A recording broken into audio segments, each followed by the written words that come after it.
No further, abomination. Okay, it's cool. Morbius is with us now. With us? You would bring a vampire into the Abbey?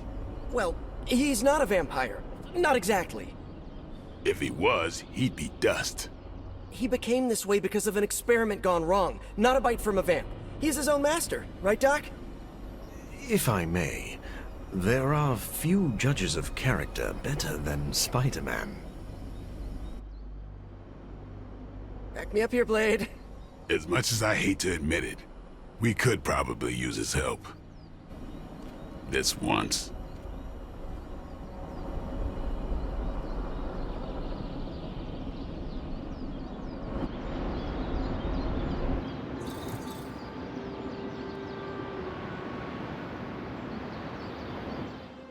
Hunter, was it? Thank you for not making a bigger deal about my arrival. I know my presence unnerves many.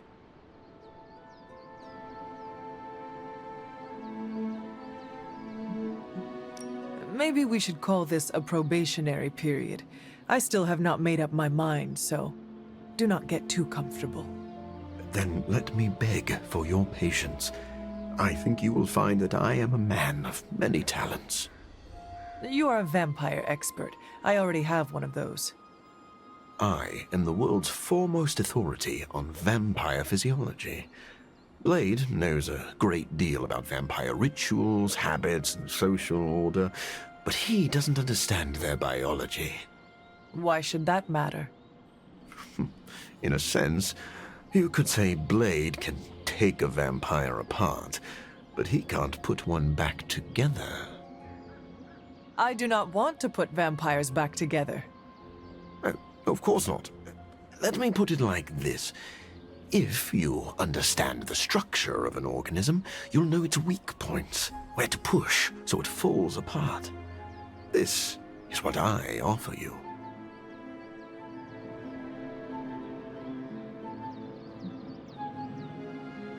Then let me officially welcome you to the Midnight Suns.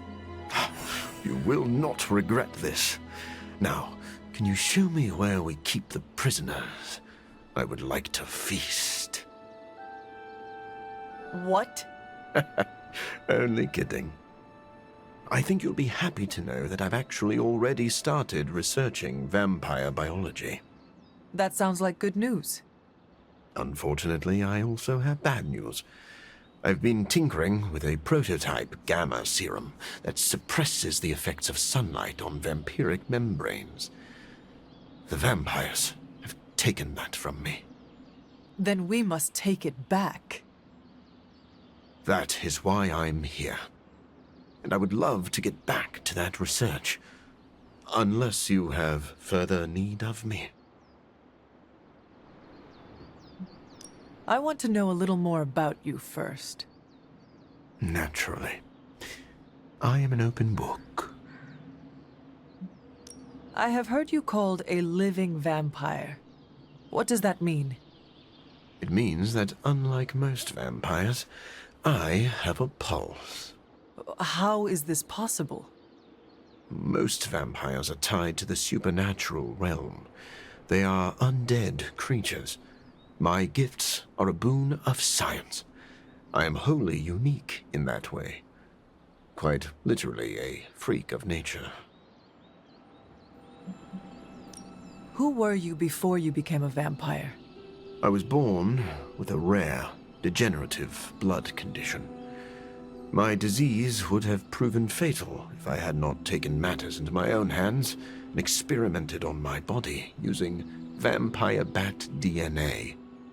I cured myself, but there were side effects. You seem to know Blade and Spider-Man well.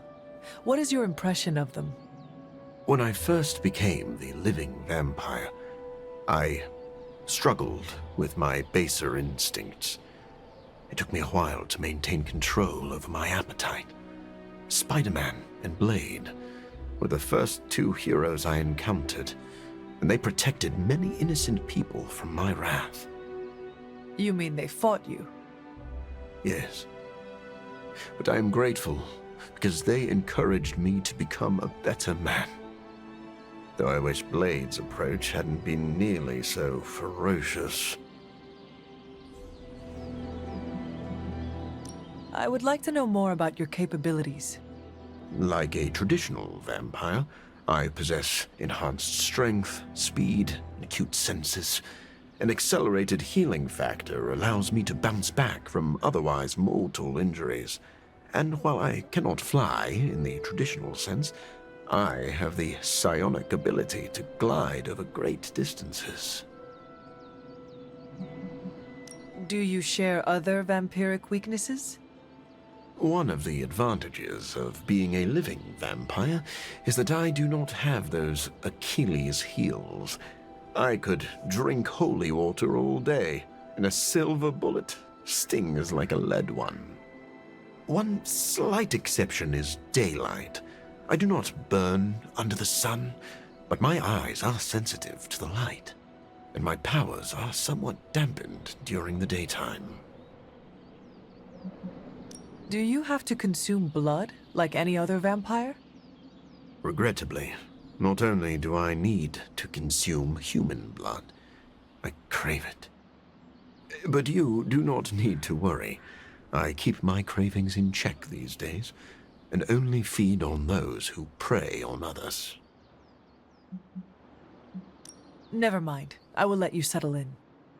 Happy to talk anytime.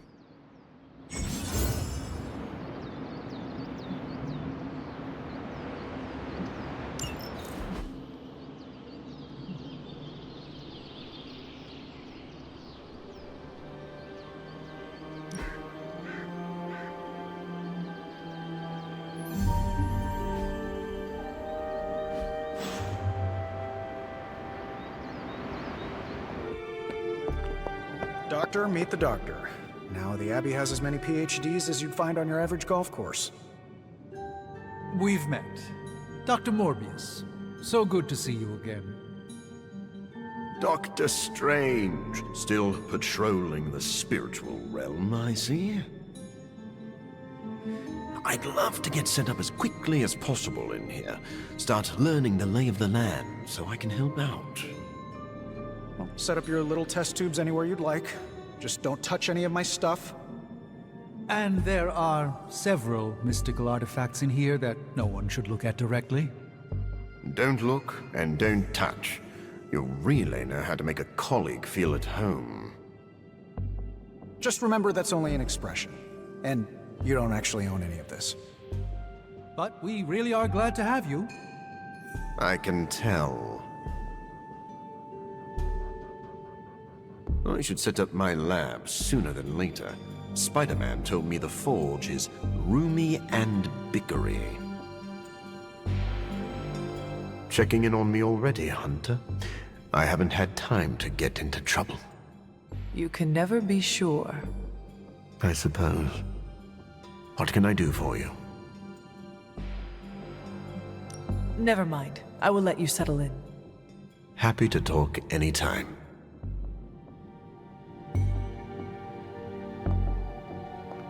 Stephen, have you worked with Morbius before? Oh, yes. He is a formidable ally. He once assisted me in a battle against a Fear Lord from the Dream Dimension. Fear Lords are powerful foes. Yes, it was a boisterous battle, so I was pleased to have Morbius at my side. Undoubtedly, he will be a favorable ally against Lilith as well. So you have no reservations about letting him stay in the Abbey? None at all. As long as he doesn't grow too hungry, we'll all be fine. Wait, what should we do if he gets hungry? We should all be on guard. Stephen, I need details. As with any vampire, he could lose control and eat every one of us, but I do not think that will happen. Tony, what is your impression of Morbius? Well, we've never actually met, but Strange talks highly of him. I am uncomfortable inviting a vampire to live in the Abbey. Hey, I know what you mean. Half the people on my board of directors are vampires. Not literal bloodsuckers, but they definitely try to sink their teeth into you. Or your pocketbook. Maybe. The guy's a freak, no doubt. But every genius is. You should have seen half my professors back at MIT. Or that Tony Stark guy who's always in the news. Well, if it makes you feel any better, I've read a few of Morbius's papers on DNA manipulation, and it's years ahead of anyone else. He could be a valuable asset. So, you think we can trust him? Well, I never said that. But he could be useful.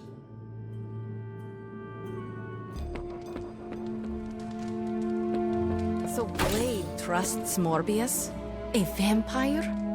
Huh. Where are the flying pigs? As long as Morbius is around, Hunter, you better watch your back and your front. If Blade is worried about this guy, he must be dangerous. I want to see him in action.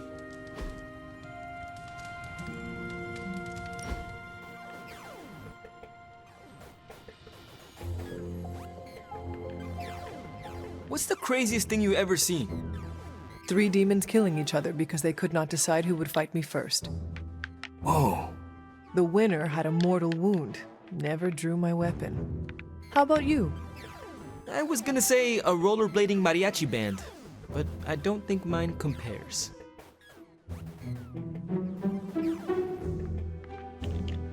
Tell me about this Rolling Blade band. Back when my parents were around, my neighborhood shut down the street every summer for a block party. One summer, the band we hired backed out the day of, said our street was too dangerous to play. It wasn't, not back then, but we read between the lines. We celebrated, but there was a black cloud over everything. The band made it a party, you know? My father tried to cheer up my mom, but it hit her really hard. Then we heard it, a distant trumpet, the strum of the guitar. We all stopped and listened, thought it was our imagination.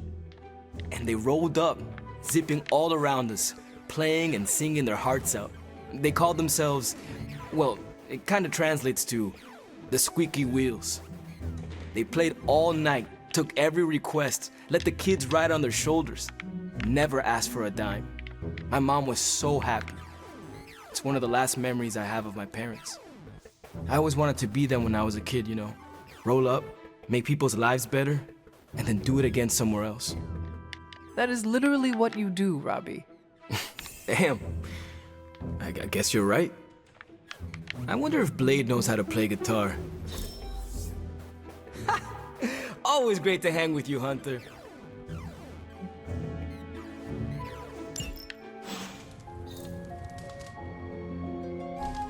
Hunter, Good girl, Charlie. Blade, are you actually comfortable with Morbius living here? comfortable? I'll never be comfortable around that monster. But if I'm being generous, he could be useful. If this was a mistake, let me know. We will do whatever you think is best. Hey, I don't want that responsibility. If this goes south, I'm not taking the blame. What exactly is your history with Morbius? I don't like getting into that. But the two of you have fought before. What makes you think we can trust him now? I never said we could trust him. If that man loses control to his bloodthirst, I'll end him myself. But the vampires are using his experiments against us. We need him to clean up his own mess. So Morbius is just a tool to you? Call it whatever you want. I call it practical.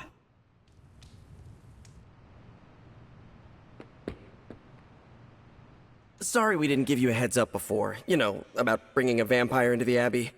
It all happened kind of fast. Are you sure we can trust Morbius?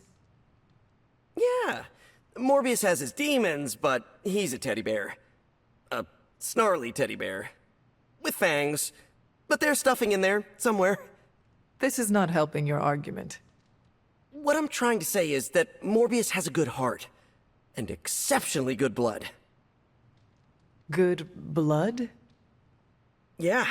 Whatever Morbius did to transform his body infused the heme in his blood with curative properties. I'd love to help him study it further, if I ever have the time. Since we're fighting new breed vampires, we'd do well to have a living vampire in our corner.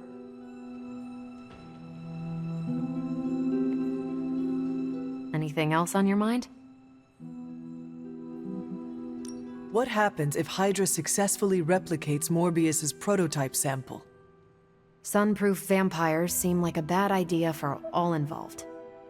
Maybe not for the vampires. For now, it's just a scary theory. Even if it works, there could be side effects, like new breed vampires bursting into flame upon contact with oxygen. Yeah, wishful thinking, but prototypes can be unpredictable. Just ask Hank Pym about Ultron.